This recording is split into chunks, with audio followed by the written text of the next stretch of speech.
like either later tonight or tomorrow morning, and so I'm thinking,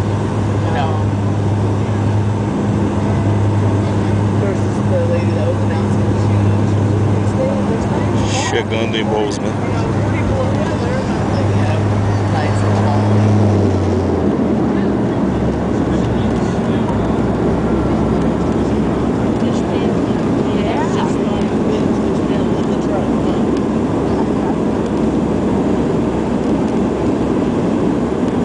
I hope you guys are wearing your winter coats. It's snowing out in Bozeman right now. That was a nice landing by our first officer, Steve, or either our captain, Tom. And welcome to Bozeman. Our time right now is